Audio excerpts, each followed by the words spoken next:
अगर आपको adult videos देखने की लत लग चुकी है और अगर आप इस लत से बाहर निकलना चाहते हैं और जिंदगी में कुछ करना चाहते हैं तो मेरी बात को ध्यान से सुनिए। सबसे पहले तो अपने अकेले रहने की आदत को बदलिए, अकेले रहने से बचिए।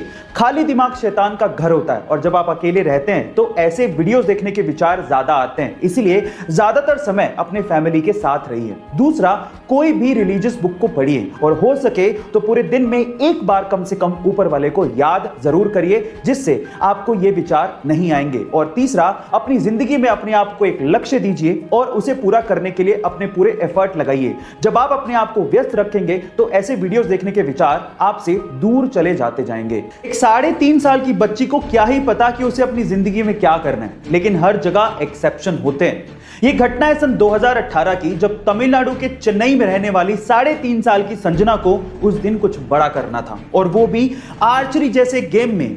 मकसद था नॉन स्टॉप एरो शूट करना, लेकिन जब उस 3.5 साल की बच्ची ने 700 एरो शूट किए तो उसकी उंगली में घाव हो गया। उसके हाथों से खून निकलता देख आसपास के लोगों ने उसे रुकने को कहा, लेकिन सरप्राइजिंगली संजना ने रुकने से मना कर दिया और 3 घंटे 27 मिनट लगातार एरो शूट करने के बाद 1111 एरो शूट करके उसने वर्ल्ड रिकॉर्ड बना दिया। Oh my God. आपने अपने आसपास बच्चों के नाम कैसे सुने? राहुल, मोहम्मद, दिलजीत, केविन, या फिर ज्यादा फेमस हुआ तो तैमूर, ऐसी नॉर्मल नाम सुने होंगे। लेकिन 4 मई 2020 को दुनिया के सबसे क्रांतिकारी आदमी माने जाने वाले एलोन मस्क ने अपने न्यूबॉर्न बेबी का नाम अनाउंस किया। उन्होंने ट्विटर पे लिखा कि उनके न्यूबॉर्न बेबी का नाम है XAE-A12, लेकिन बाद में खबर आई कि कैलिफोर्निया स्टेट ऑफ अफेयर्स ने इस नाम को रजिस्टर करने से मना कर दिया, क्योंकि इस नाम में एक नंबर है 12। कोई और होता तो इस नाम को बदल देता, लेकिन एलोन ने लगाया दिमाग। उन्होंने 12 को रोमन में लिख दिया और अब नाम क्या हो गया? अब नाम हो गया XAEXII। ये रियल नेम है एलोन मस्क के बच्चे का। गाइस, क्या लेवल है इनकी सोच का। ये बात है 1997 की, जब गूगल ये चाहता था कि उसका सर्च इंजन $2 मिलियन में याहू खरीद ले। डील बुरी नहीं थी, लेकिन याहू माना ही नहीं। फिर उसके बाद समय का चक्का घूमा। 2002 में याहू खुद $3 बिलियन का ऑफर लेके गूगल के पास पहुंचा, लेकिन तब तक गूगल अपनी वर्थ समझ चुका था और उसने इस ऑफर को ठुकरा दिया। और आज रिजल्ट सबके सामने है। आज के समय गूगल $400 बिलियन के साथ दुनिया की सबसे वैल्यूएबल कंपनी है और याहू की वर्थ $5 बिलियन भी नहीं है।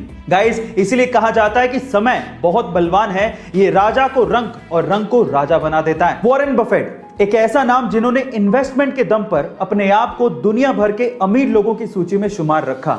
आज इस वीडियो में मैं आप लोगों को वॉरेन बफेट के कुछ इन्वेस्टमेंट के सीक्रेट्स बताने वाला हूं। नंबर 1, वॉरेन बफेट कहते हैं कि इन्वेस्टमेंट का सही समय आज, अभी और इसी वक्त है, इसलिए आज से ही अपना इन्वेस्टमेंट शुरू कर दीजिए। नंबर 2, वॉरेन बफेट कहते हैं कि बेचने का सही समय कभी भी नहीं होता, इसलिए तभी बेचें जब आपको सबसे ज्यादा सख्त पैसों की जरूरत हो।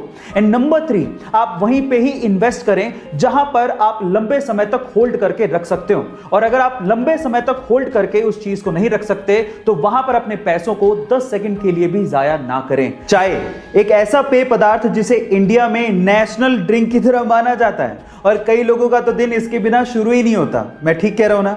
लेकिन क्या आपको पता है कि जो चाय शब्द है वो इंडियन नहीं है? जी हाँ गाइस, ये चाय शब्द इंडियन नहीं है, बल्कि ये शब्द चाइनीज शब्द चा से इंस्पायर्ड है। पर सवाल ये, फिर इसे हिंदी में क्या कहते हैं? इसे हिंदी में दूध जल मिश्रित शर्करा युक्त पर्वतीय बूटी कहा जाता है। अब आप लोग कहेंगे कि इससे तो चाय ही ठीक है। जो आपकी इच्छा हो वो आप बोल सकते हैं, लेकिन ये इंटरेस्टिंग फैक्ट सुन के आपको कैसा लगा चैट सेक्शन में जरूर लिखिएगा। और ऐसी अमेजिंग फैक्ट्स के लिए यूट्यूब पे हमारे चैनल को सब्सक्राइब कर लीजिएगा, और अगर आप इंस्टाग्राम पे देख रहे हैं तो मुझे फॉलो करना मत भूलिएगा। मिलते हैं अगली वीडियो में।